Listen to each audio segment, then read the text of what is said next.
السلام علیکم ورحمۃ اللہ وبرکاتہ۔ عزیز دوستوں، ساتھیوں، میں محمد شہزاد خان آپ تمام ہی کا اپنے چینل ایس کے ایڈی ویژن میں خیر مقدم کرتا ہوں۔ آپ تمام ہی کا تہہ دل سے استقبال کرتا ہوں۔ امید کرتا ہوں آپ تمام ہی خیر عافیت سے ہوں گے اور خوش و خرم زندگی گزار رہے ہوں گے۔ جیسا کہ دوستوں مرثیہ نگاری کا ٹاپک چل رہا تھا، اس میں ہم مرثیہ نگاری کی تعریف، مرثیہ نگاری کے اجزاء ترکیبی اور مرثیہ نگاری کی تاریخ پڑھ چکے ہیں۔ اس سے پچھلے ویڈیو میں ہم نے میر ببر علی انیس کے بارے میں تنقیدی جائزہ پڑھا تھا۔ آج ہم پڑھیں گے دبیر کے بارے میں، ٹھیک ہے؟ سوال کچھ طرح آ سکتا ہے آپ کا، دبیر کی مرثیہ نگاری کا تنقیدی جائزہ پیش کیجیے، جسے گھما پھرا کے بھی پوچھا جا سکتا ہے۔ جواب دیکھیں، دبیر کے مختصر حالات زندگی۔ مرزا سلامت علی دبیر 1803 عیسوی میں دہلی میں پیدا ہوئے۔ ان کے والد کا نام مرزا غلام حسین تھا۔ دبیر کی تعلیم و تربیت بہت بہترین انداز سے ہوئی۔ ان کے والد کا ذریعہ معاش تجارت تھا۔ وہ کم عمری میں ہی اپنے والد کے ساتھ دہلی چھوڑ کر لکھنؤ آ بسے تھے۔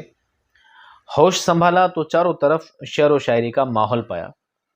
کم عمری میں ہی شعر گوئی کی طرف متوجہ ہو گئے۔ شاعری میں میر ضمیر کی شاگردی اختیار کی، جن کی استادی نے ان کی شاعرانہ صلاحیتوں کو پروان چڑھانے میں بڑا اہم رول ادا کیا، اور دبیر جلد ہی ایک کامیاب اور مشہور و مقبول مرثیہ نگار بن گئے۔ دبیر نے لکھنؤ کا دامن ایسا تھاما کہ تا دم حیات لکھنؤ میں ہی رہے اور یہیں پر 1875 عیسوی میں وفات پائی۔ دبیر کی مرثیہ نگاری۔ دبیر ایک بلند درجہ مرثیہ نگار ہیں۔ انہوں نے سانحہ کربلا پر بڑی تفصیل سے مرثیے لکھے ہیں۔ ان کے مرثیے فن اور مقصد دونوں اعتبار سے اپنی مثال آپ ہیں۔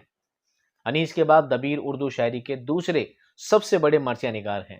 انہوں نے فن مرثیہ نگاری میں اپنی قادر الکلامی کا مظاہرہ کیا ہے اور تقریباً ان تمام صنعتوں کو اپنے اشعار میں لانے کی کامیاب کوشش کی ہے جنہیں انیس نے استعمال کیا ہے۔ غرض دبیر نے مرثیے کے تمام اجزاء پر بڑی کامیابی کے ساتھ قلم آزمایا ہے۔ جذبات نگاری اور کردار نگاری میں بھی انہیں مہارت حاصل ہے۔ البتہ ان کے مرثیے تلمیحات اور تمثیلات کی بھرمار اور مشکل الفاظ کے استعمال کی بدولت مشکل نظر آتے ہیں، جن کا سمجھنا عام قاری کے بس کی بات نہیں۔ دبیر کے مرثیوں میں جا بجا ایسے بند ملتے ہیں جنہیں جوش و جزالت کا بہترین نمونہ کہا جا سکتا ہے۔ مثلا کس شیر کی آمد ہے کرن کانپ رہا ہے، کس شیر کی آمد ہے کرن کانپ رہا ہے، رن ایک طرف چرخ کہن کانپ رہا ہے، رستم کا جگر زیر کفن کانپ رہا ہے، ہر قطر سلاطین زمن کانپ رہا ہے، شمشیر بکف دیکھ کے حیدر کے پسر کو، جبریل لرزتے ہیں سمیٹے ہوئے پر کو۔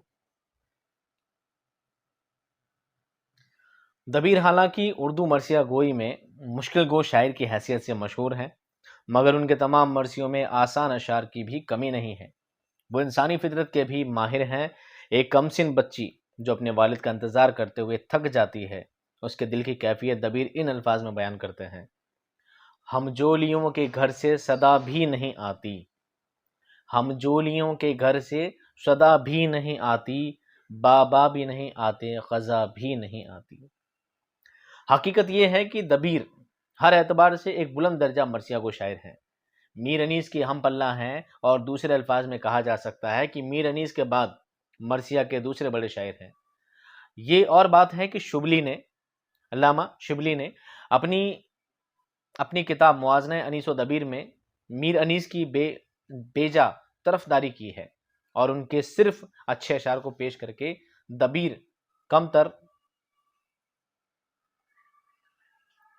کو کمتر ثابت کرنے کی کوشش کی۔ حالانکہ ان کے یہاں بھی نادر تشبیہات و استعارت کی مثالیں موجود ہیں۔ مثلا شمشیر نے جلتھل جو بھرے کاف سے تاکاف، تھوڑے ٹپیکل الفاظ ہیں۔ شمشیر نے جلتھل جو بھرے قاف سے تاکاف، پریاں ہوئیں مرغابیاں غرداب بنا کاف، چھپنے کے لیے خوف سے اس درجہ گھٹا کاف جو بیچ میں سی مرغ کے منقار میں تا کاف، کیا جانے کدھر کے خزانہ وہ بہا تھا، کاروں کو عذاب ابدی ڈھونڈ رہا تھا۔ بہرحال یہ ایک مسلمہ حقیقت ہے کہ دبیر ایک عظیم المرتبت مرثیہ نگار تھے۔ ان کی عظمت کا اعتراف اہل نظر نے فراخ دلی کے ساتھ کیا ہے۔ دبیر کی عظمت کا اعتراف رام بابو سکسینہ ان الفاظ میں کرتے ہیں: دبیر شعر و سخن سے قدرتی مناسبت رکھتے تھے اور علالخصوص مرثیہ گوئی کے بچپن سے ہی دلدادہ تھے۔ میر ضمیر کے شاگرد ہو گئے اور تھوڑے ہی عرصے میں اپنی ذات اور طبیعت جدت سے اپنے مشقوں پر گوئی سبقت لے گئے۔ دراصل لکھنؤ جس علمی فضا میں دبیر کی پرورش ہوئی اور جس ادبی ماحول میں ان کی شاعری پروان چڑھی، اسے ذہن میں رکھے بغیر ان کے شاعرانہ رتبے کا تعین ممکن نہیں۔ لکھنؤ کے عیش پرستانہ ماحول میں ظاہرداری، تکلف اور تصنع کو خوب فروغ ہوا۔ اس ماحول کا سب سے زیادہ اثر شاعری نے قبول کیا۔ ناسخ نے ماحول کا اثر قبول کرتے ہوئے ان تمام خصوصیات کو اپنی شاعری میں سمو لیا۔ چنانچہ ان کی شاعری تصنع، بناوٹ، لفاظی، رعایت لفظی، صناعی لفظی و معنوی کی بھرمار کا مجموعہ بن گئی۔ لیکن لکھنؤ میں یہ رنگ خوب چمکا اور شاعروں نے ان کی پیروی کو لائق فخر جانا۔ دبیر بھی لکھنؤ کی علمی و ادبی فضا سے متاثر ہوئے بغیر نہ رہ سکے، لہٰذا علمیت کا اظہار، مشکل پسندی، مضمون آفرینی اور صنعت پسندی دبیر کی شاعری کی شناخت ہیں۔ جہاں اظہار خیال کے لیے آسان، مانوس اور عام فہم الفاظ بالکل سامنے نظر آتے ہیں، وہ ان کی طرف متوجہ نہیں ہوتے، بلکہ ڈھونڈ کے مشکل اور مانوس الفاظ لاتے ہیں۔ استعارے اور تشبیہ بھی وہ ایسی استعمال کرتے ہیں جو آسانی سے ذہن کی گرفت میں نہ آ سکیں۔ بلندی تخیل کا حال یہ ہے کہ اسے تخیلی کی بے اعتدالی کہا جا سکتا ہے۔ دبیر کے کلام کی مندرجہ بالا خوبیاں آج عیب معلوم ہوتی ہیں، لیکن دبیر کے لکھنؤ میں یہی خوبیاں کمال ہنر بھی سمجھی جاتی تھی اور ان پر فخر کیا جاتا تھا۔ سید اعجاز حسین کے بقول دبیر کا کلام علمی زبان اور مضمون آفرینی کا اعلیٰ نمونہ ہے۔ بقول ابو محمد سحر کہتے ہیں، دبیر کی شاعری کا ایک بڑا مقصد علم و فن کا مظاہرہ، تخیلی نزاکتیں اور لفظی و معنوی صنعتیں ہیں۔ وہ جب کسی چیز کا بیان کرتے ہیں تو اصلیت محض ایک بنیاد کا کام دیتی ہے۔ وہ زیادہ تر یہ دکھانا چاہتے ہیں کہ ایک مضمون کو کتنی علمیت اور نقطہ رسی سے ادا کیا جا سکتا ہے اور اس میں کتنی تشبیہیں اور صنعتیں کام میں لائی جا سکتی ہے۔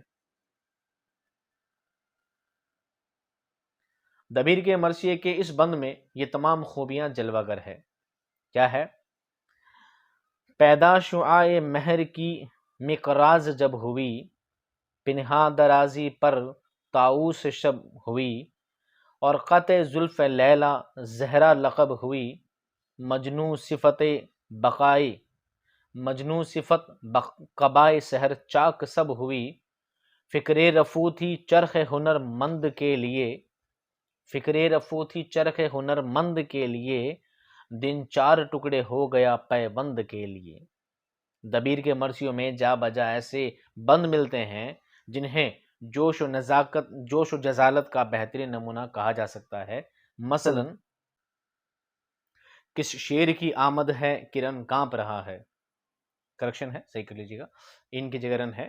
کس شیر کی آمد ہے کہ رن کانپ رہا ہے، رن ایک طرف چرخ کوہن کانپ رہا ہے، رستم کا جگر زیر کفن کانپ رہا ہے، ہر قطر سلاطین زمن کانپ رہا ہے، شمشیر بکف دیکھ کے حیدر کے پسر کو، جبریل لرزتے ہیں سمیٹے ہوئے پر کو۔ سچ تو یہ ہے کہ اعلیٰ درجے کا صنع ہو یا ادنا درجے کا، کاریگر اسے وہی مال پیش کرنا پڑتا ہے بازار میں جس کی طلب ہو۔ بقول سنبل نگار، جب لکھنؤ کی ادبی محفلوں میں مشکل گوئی صنعت گری اور مضمون آفرینی کی مانگ تھی تو دبیر نے وہ کلام پیش کیا جس کے لیے وہ معروف ہیں۔ بلا شبہ دبیر کے مرثیوں میں مضمون آفرینی اور مشکل پسندی اپنے جملہ لوازم کے ساتھ موجود ہے۔ تخیل آرائی، مبالغہ، دقیق تشبیہات و استعارات، غیر معروف تلمیحات، مشکل الفاظ و تراکیب اور صنعتوں کے استعمال پر انہوں نے بڑا زور دیا ہے، اور حقیقت یہ ہے کہ دبیر جس دبستان شاعری کے نمائندہ ہیں اس کے لیے یہ لوازم سرمایہ ناز تھے۔ اس روشنی میں اگر دیکھا جائے تو میدان شاعری میں دبیر کی فتوحات صنعتیں ہیں۔ وہ جب کسی چیز کا بیان کرتے ہیں تو اصلیت محض ایک بنیاد کا کام دیتی ہے۔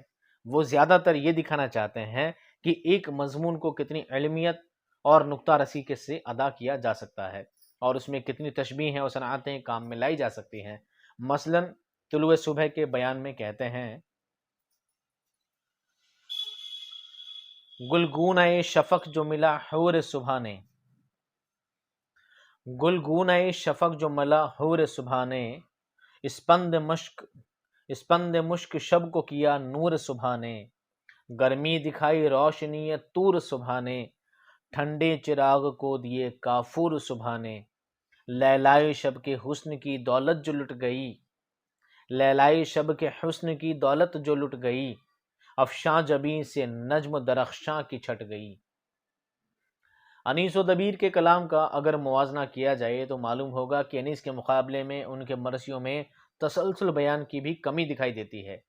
انیس اکثر موزوں ترین اسلوب اختیار کرتے ہیں، لیکن دبیر کے طرز ادا میں کوتاہیاں رہ جاتی ہے۔ علمی زبان اور پیرائی زبان کے چسکے کے علاوہ اس میں کچھ نہ کچھ قدرت بیان کی کمی بھی دخل ہے، اور یہ کمزوری ایسی ہے کہ مجموعی اثر میں دبیر کے مرثیے انیس سے پیچھے رہ جاتے ہیں۔